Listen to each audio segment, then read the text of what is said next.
Hey les bambins, j'espère que vous allez bien, en tout cas moi ça va nickel.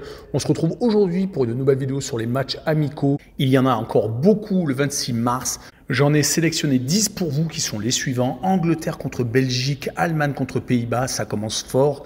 République d'Irlande contre Suisse, Slovénie, Portugal, France contre Chili, le match qui nous intéresse peut-être le plus, même s'il y a eu la déception contre l'Allemagne. Le Mali contre le Nigeria, l'Égypte contre la Croatie, l'Espagne contre le Brésil, troisième énorme affiche, l'Algérie contre l'Afrique du Sud et le Maroc contre la Mauritanie. N'hésitez pas à venir nous rejoindre sur le site VIP et les réseaux sociaux. Tout est à l'écran et en description. N'hésitez surtout pas à mettre vos pronostics, vos critiques positives ou négatives et également, bien entendu, votre petit pouce et votre abonnement pour rejoindre la communauté qui est au-delà des 17 000. Merci encore.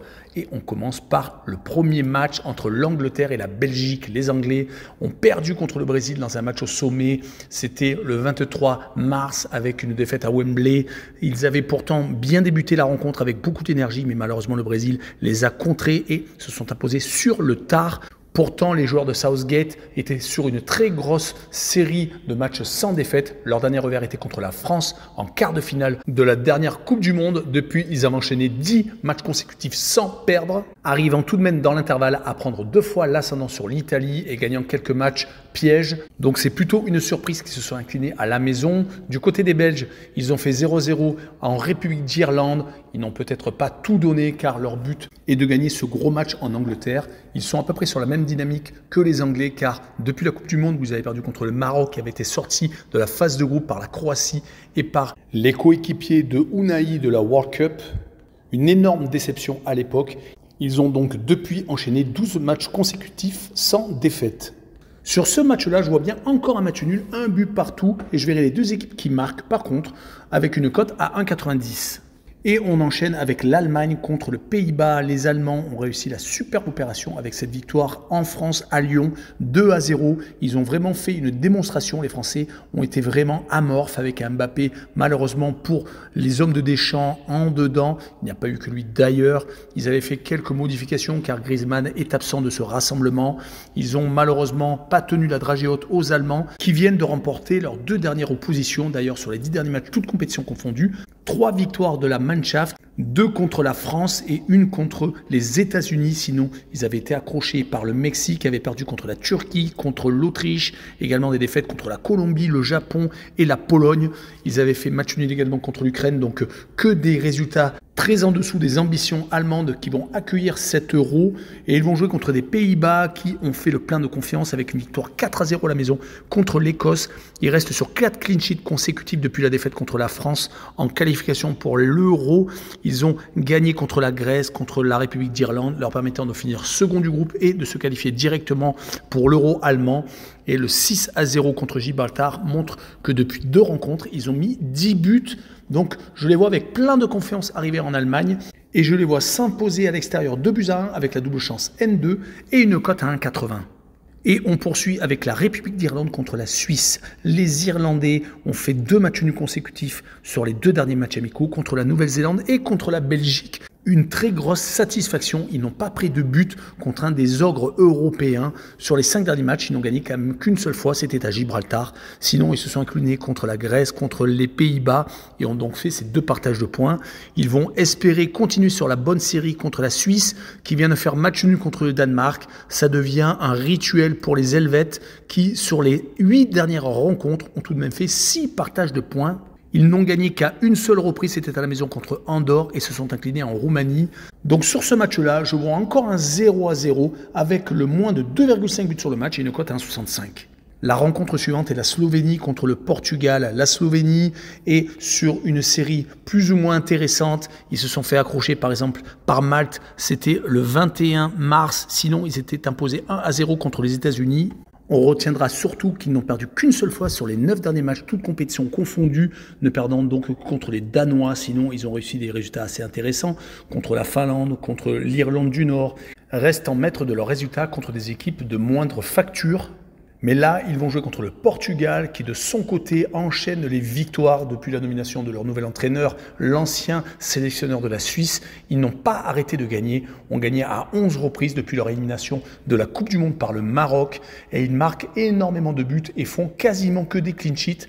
9 pendant toute cette période d'invincibilité. Les seules formations qui ont réussi à leur mettre des réalisations, c'était la Slovaquie et la Suède. Sur cette rencontre, je verrai une victoire des Portugais 2-0 avec les deux équipes qui ne marquent pas et une cote à 1,79. La rencontre suivante est France contre Chili. Les Français viennent de perdre à la maison contre l'Allemagne 2-0 et il n'y a pas eu photo. Les Français ont été en dessous de tout. Il y a eu certes quelques modifications, mais la piètre prestation est tout de même assez inquiétante, surtout à quelques mois de l'Euro. Il va falloir se ressaisir, surtout qu'il reste sur 2 matchs sans victoire. Ils avaient fait match nul contre la Grèce lors de la dernière journée de qualification, qui avait été tout de même rondement menée. Peut-être que l'absence de Griezmann y est pour quelque chose. Et ils vont jouer contre le Chili, qui vient de gagner 3-0 en Albanie, qui était pourtant sur 3 matchs sans victoire. Ils se sont fait accrocher 3 fois contre le Paraguay, faisant 0-0, et contre le Venezuela et l'Équateur, perdant à chaque fois sans marquer de but. Ils restaient même sur 3 clean sheets au niveau offensif. Donc la Chili vient de redresser la barre et sur ce match-là, je les vois perdre, mais seulement 1-0 en France et je verrai le moins de 3 buts sur le match avec une cote à 1,73.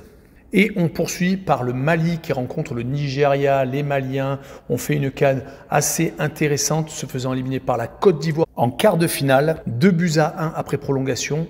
Ça a vraiment été une CAN où ils n'ont pas perdu, à part donc ce match contre la Côte d'Ivoire, réussissant à battre l'Afrique du Sud, faisant match nul contre la Tunisie et la Namibie. Et ils avaient confirmé tout ça avec une victoire contre le Burkina Faso, une équipe de trouble faite en 8e de finale. On peut rappeler également qu'ils viennent de reprendre confiance avec ce match amical contre la Mauritanie remporté 2-0. Il va en falloir contre l'équipe du Nigeria qui a perdu qu'en finale de la CAN contre le pays organisateur, perdant 2-1. Ils avaient pourtant été presque parfaits, gagnant toutes leurs rencontres, à part le match nul contre la Guinée équatoriale lors du match initial. Mais les victoires contre la Côte d'Ivoire déjà en phase de groupe, contre la Guinée-Bissau, contre le Cameroun, contre l'Angola et l'Afrique du Sud au pénalty ont montré que le Nigeria est en train de redevenir une équipe dominante du continent africain.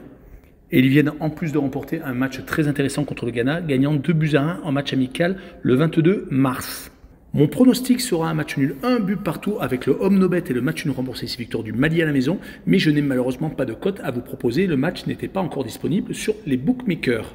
On poursuit avec l'Égypte contre la Croatie, un choc de 2 continents entre l'Égypte qui a fait malheureusement une Coupe d'Afrique des Nations assez pauvre avec que des matchs nuls et 0 défaite, ce qui est assez incroyable. Des matchs nuls contre la Mozambique, le Ghana contre le Cap-Vert et une élimination au pénalty contre la RDC en 8e de finale, 1 but partout après les 90 premières minutes. Depuis, ils ont fait donc un match amical contre la Nouvelle-Zélande, ne gagnant que 1-0, mais ils vont tomber contre la Croatie qui a également échoué de peu en Coupe du Monde, finissant 3e, également en Ligue des Nations, perdant au pénalty contre l'Espagne. Ils sont à chaque fois très proches de gagner un titre majeur. Lors des qualifications, ils ont eu une petite dépression de résultats, perdant contre la Turquie et le Pays de Galles, mais ils se sont rattrapés derrière, gagnant leur ticket pour l'Euro 2024. Depuis donc un match amical contre la Tunisie, où ils ont fait 0-0. Ils vont espérer faire autre chose contre l'Égypte, mais moi je vois également un 0-0 entre les deux formations avec le away no bet et le match nul remboursé 6 victoires de la Croatie à l'extérieur avec une cote à 1,77. Et on enchaîne avec l'énorme choc Espagne contre Brésil. Les Espagnols viennent de perdre contre la Colombie 1-0, un peu la surprise générale, surtout qu'ils jouaient à domicile. Il est resté pourtant sur une série assez incroyable de 8 victoires consécutives, toutes compétitions confondues. Je dis victoire, certes, il y a eu le match gagné au pénalty en Ligue des Nations, mais c'est tout de même une victoire car c'est un titre à l'arrivée. Sinon, beaucoup de buts marqués, 7 contre la Géorgie, 6 contre Chypre, également des victoires très importantes contre l'Écosse, contre la Norvège et des victoires contre des équipes de moindre facture comme Chypre ou la Géorgie. En tout cas, ils vont jouer contre le Brésil qui est en quête de rédemption après une qualification pour la Coupe du Monde mal embarquée. Ils ont perdu 3 fois consécutivement ces derniers temps contre l'Uruguay, la Colombie et l'Argentine à la maison, ce qui est très mal passé au pays. Ils viennent de gagner tout de même l'Angleterre, gagnant 1-0 et pourtant il n'y a pas Neymar, mais il y avait un Vinicius et un Rodrigo énormément motivé, cela s'est vu sur le terrain.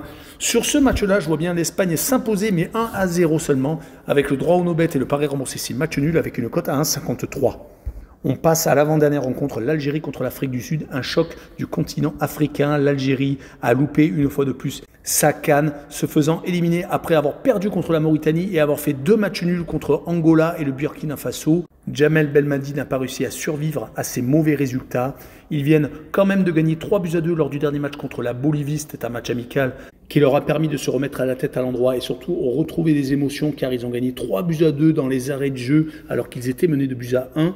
Ils vont jouer contre l'Afrique du Sud qui de son côté a fait une superbe CAN finissant 3e de la compétition. Après avoir gagné au pénalty la République démocratique du Congo pour la 3e place, ils avaient perdu en demi-finale contre le Nigeria, au pénalty également. Ils avaient réussi quand même, lors de la phase de groupe, à battre la Namibie, à battre le Maroc et à faire match nul contre la Tunisie des gros bras. Mais on peut noter que pour la reprise, ils ont fait match nul à Andorre, ce qui n'est pas un match extraordinaire au niveau du résultat. Sur ce match-là, je vois l'Algérie s'imposer 1-0 et je vois le moins de 2,5 buts sur le match avec une cote à 1,57. Et on finira par le Maroc contre la Mauritanie. Les Marocains n'ont pas surfé sur leur dernière Coupe du Monde. Ils ont malheureusement été sortis rapidement de la dernière CAN. Une élimination en 8e de finale contre l'Afrique du Sud. Depuis, ils se sont remis la tête à l'endroit. Ils viennent de battre Angola 1-0 lors d'un match amical. Et ils vont essayer de continuer avec la réception de la Mauritanie qui a perdu 4 de ses 5 derniers matchs, toutes compétitions confondues, qui a réussi à sortir miraculeusement de la phase de groupe après sa victoire contre l'Algérie et qui avait réussi à être en 8e de finale, mais ils ont été sortis par le Cap-Vert. Ce match risque d'être déséquilibré au Maroc où je vois une victoire 2-0 de l'équipe hôte avec les deux équipes qui ne marquent pas. Mais malheureusement, je n'ai pas de cote à vous donner. Les bookmakers ne sont pas encore assez rapides. En tout cas, voilà, j'ai fini avec cette vidéo. N'hésitez pas à venir nous rejoindre. Ciao les bambins!